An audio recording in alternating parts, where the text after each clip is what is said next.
Just want to quickly go through a couple of these things to help give you guys some context where I'm coming from. Good organisations in any industry, no matter what they are, if they operate effectively, they have passion. The fact that you guys are here giving up another Saturday morning suggests that at least, certainly you guys in the room have some passion. I know I have some passion. I know the guys that work at Baseball Queensland, and sometimes some of the people in club ball don't always see how hard these guys work, but these guys bust their butt. They give up their Saturday mornings. They give up a lot of additional time over and above what they're paid for the sake of trying to improve the game in our state. Got to have passion, and obviously I'm preaching to the converted by the fact that you guys are here, but we've got to have passion, and we've got to try and breed and instill and foster that passion in everybody else, for the sake of having people maintain their interest in baseball for the long term. Good leadership. Organisations must have good leadership. So what is leadership? There's lots of different elements of leadership, but usually the way I describe leadership is, number one, having an understanding of what is required for success, and this process is part of that.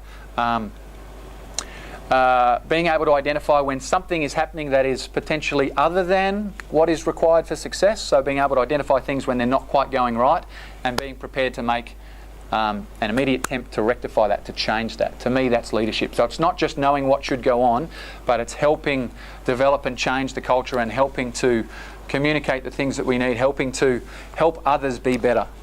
And to me, that's what leadership means, and that's why, again, we're going to you guys to try and help you guys, engage you guys, and get you guys to then continue this same message from you as key clubs within, or key coaches within your clubs, to continue that within your clubs, to the other clubs that aren't here today, the other coaches that aren't here today, the other club members that aren't here today.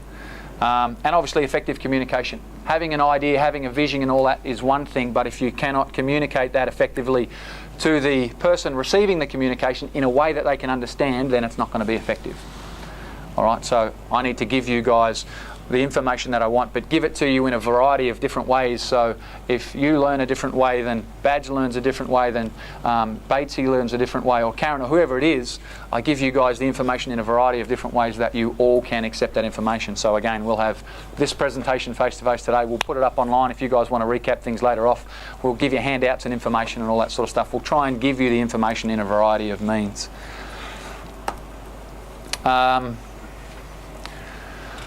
The most successful organisations, or individuals for that matter, are not always the richest, smartest, most talented, most athletic, or any of those things that you might think would be the most obvious, but are the ones that can best adapt to their changing environment. So for Baseball Queensland, we need to adapt to these changes that we've seen in our baseball landscape. If we can't adapt to those and deliver appropriate programs, then we're not going to be effective. It doesn't matter that things change, we have to change with it.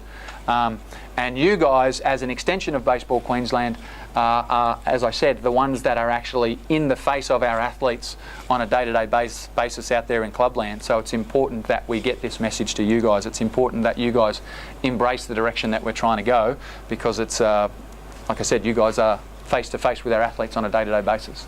So.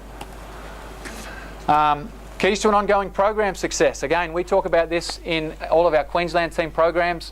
Every time we have a Queensland team go away, we usually sit down at the start and talk about this sort of stuff. In terms of engaging athletes to make sure that they are in it for the long term, it's about more than just hitting them with skills and all that stuff. It's about, number one, creating a vision. You've got to give them some sort of image of what is possible. Right? So try and help them to understand how, Phil Stockman, who was just like them at some stage, worked his way through the system, the junior program, the state system, national team program, minor league baseball, and eventually made it to the major leagues. Trent Durrington, same thing. The athletes need to understand how these kids were just like little Johnny, who's in front of you right now, that these guys were in exactly the same situation as those guys not far away. They need to understand the opportunities that potentially exist within baseball. That's the sort of stuff that's going to really hook them. That's why it's so important when we take these tours overseas, the dingo tours, or the tours that take them to the US or Japan, or these things. These are important because they put them in an environment where they see the opportunities that baseball presents on the world stage. Australian kids don't see that much, right? So having them see baseball in all its glory at the highest level is a fantastic way to engage them. Australian kids don't get the opportunity to see that stuff that much. That's where it's really important that you guys have to find a way to give them that vision, right? To tap into them, whether it's, shooting them little video clips that you see online, or, some of you guys may have seen the QBA Facebook page that has lots of different little posts about stuff like that. Showing them footage of the Little League World Series and the kids and how amazing that experience is, or the Cal Ripken team when they go away and the tournament that they have over there, that sort of stuff. We've got to find a way to tap into their emotions to something that could be great, something that they could potentially achieve. All right, this is stage one. We have to create a vision. We have to give them that carrot, the goal at the end of the... If we can provide some vision, we can create some direction. We can provide a pathway towards that direction. If they know that Phil Stockman was a kid just like them and he got all the way here, that's a big jump. How did he get there? Well, this is what he did. We can start to map out that pathway for them, showing them the path to get to where they want to go. But it starts with a vision. Once we've got a vision, then we can help create that direction. Once we've established some direction and illustrated that to them, we can help them generate some commitment, some long-lasting commitment to the sport. The only way that they're going to develop in the long term is to be involved in the sport for a long time.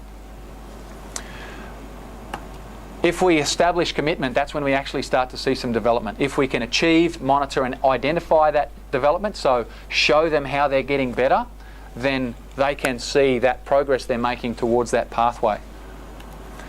Once we can show them the development, once they see how they're improving, then that's going to increase their satisfaction. That's going to increase their enjoyment out of the sport. And again, that's how we keep them. That's how we promote continuity. And we'll talk about when we talk about long-term athletic development. But this is really important stuff, because in the long run, we just have to keep kids in the game for 10 years. If we can keep kids in the game for 10 years, we give them a chance. But how do we keep them in the game for 10 years? That's the big question.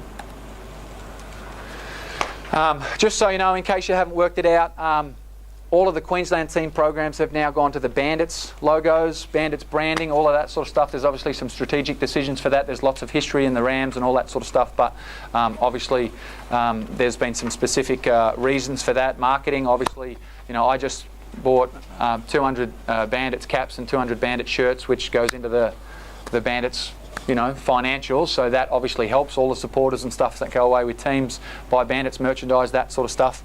The ABL franchise, the Brisbane Bandits, is a critical part of our long-term strategy. So as an organisation, we're all trying to work together to make sure that the Bandits are a success.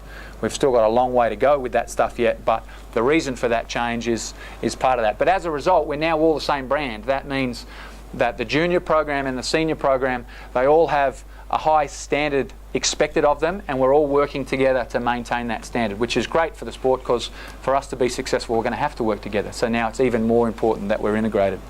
I've spoken to lots and lots of people about the Bandits games, and I mean, you look at the situation where they are now at Windsor. You've got Gympie Road at one end, Kelvin Grove at the other, and Newmarket Road, like three major roads. And there's no signs out or anything to say, come and see us. Now, most of the people you get there are from baseball clubs, and we all promote when the Bandits are on and try and get our kids out there and all that. But they're not even trying to get passing traffic. It's not that they're not trying, they've just got other more pressing issues that potentially prevent them from doing things that you might think are simple and easy. They're just super under-resourced. And this year was a perfect example, because basically 2 months before the season, we didn't have a stadium, we didn't have a GM, all of these sorts of things. So last year was basically, let's just get through the year, and then now with a new board and new management and all that sort of stuff, we've got 12 months to prepare things for this year.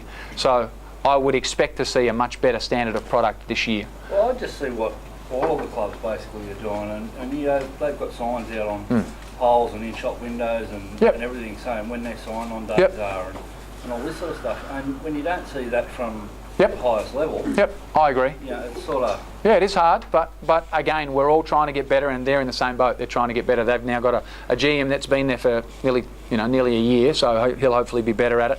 They'll have more volunteers more time to organise people and things, simple things that you think would be pretty obvious. But now that we're all working together, hopefully, you guys will see a significant change in the product that they put on the paddock for this year. Okay. So stay tuned. But if it doesn't happen, by all means, give us that feedback. But that's where we're heading. At the end of the day, the band is just a club no different from any other clubs in the have the same basic budget considerations, the same volunteer considerations, the same membership considerations, the whole deal. It's just another club. That's all it is. It's the only way you can make any sense of it. Yeah, and look, they're in a difficult situation. They had a tough year, but I'm confident that things are heading in the right direction. So, like I said, hopefully there'll be some improvement there. In terms of that one whole integrated organisation, Bandits brand, we need to create a culture that will result in the development of more Queensland teams and more Queensland athletes that are consistently successful in senior elite competition than any other state. So basically my role as a high performance manager is measured, my KPIs relate to this sort of stuff. Right, so how many, and it's on the next slide, you guys have got it there in front of you, to assist more Queensland athletes to achieve individual success than any other state. So my job is basically assessed on how many athletes I get to the MLB AAP, how many national team selections we have from Queensland, how many kids come from our programs and get a college scholarship, how many sign a professional contract, how many graduate to the big leagues, how many guys make the Australian national team, that sort of stuff. My job is evaluated based on that sort of stuff. So just so you know, our collective vision is obviously working towards that. Now, even though we've just stated that our national funding is being shifted more towards grassroots, more towards community-based programs, all of that sort of stuff, I still think we can do this because everybody else in the country is in the same boat anyway. Right? Even though we've got less funding for it, it'll mean that hopefully you guys are better resourced. Hopefully you guys can get some more grants, more funding for club projects and all that sort of stuff. And if we can do more of this sort of stuff and share ideas and help you guys to get better with more kids at the grassroots level, what the plan is that hopefully then if we can do a better job of retaining those kids coming through, we'll have a greater pool of athletes that get to the top level that have been involved in the game for 10 years. That's what we're working towards. All right, so if we can do that, I still think there's no reason why we can't still produce good numbers of all of these things and keep our athletes coming through. To ensure everyone that is involved in our programs, including you coaches, is passionate about the pursuit of excellence. Okay, so there's lots of people, lots of athletes who are out there working every day trying to get better, and there's lots of coaches out there trying to get those athletes to work and be better about what they do. But for me, a program that relates to excellence, and the QBA is definitely an excellence program, most definitely. Everyone involved in that program needs to have the pursuit of excellence. So you guys as coaches need to have a pursuit of excellence to deliver your coaching with absolutely the best quality coaching that you can possibly do. So I'm talking about guys that have played in the big leagues, so Phil Stockman when he comes down and works in this program, Trent Durrington, Peter Yates who's been a long time National League and national team coach, all of those sorts of things. These guys, I still want them to try and get better at what they're doing every day. If you stop learning, if you lose the interest in learning, then you're not going to get any better. We don't want people in here who are happy with where they are now, and again I'm preaching to the converted because you guys are here, but we really need to make sure that guys throughout our whole program are trying to get better at what they do. And the last one there is to encourage local clubs and regions to take more ownership of athlete development through local or regional academy style programs. All right, so QBA up here, which we runs for, still for our elite kids, but we really only, the pathway has suggested we really only need to start identifying our elite kids once they get up to under 16 or above, right? But we need to have more people committing more time at a regional and a club level to under 14, under 12, little league style development programs. So that could be tournaments, that could be training programs, that could be little short blocks of intensive training, could be school holiday programs, that sort of stuff. But the more of these sorts of things that we have, the more ownership clubs and regions take on of the development of their athletes rather than just relying on Baseball Queensland to provide development programs, the better off we will all be. And this is why, with potentially not as much funding up here for this sort of stuff, this sort of thing is going to become oh so much more important. Okay, so we talked about the fact that it takes 10,000 hours or approximately 10 years of deliberate practice to develop expertise. What does it take to keep an athlete interested for 10 years? Right, so our goal is to keep athletes in the sport for 10 years. How are we going to keep those athletes in the sport for 10 years?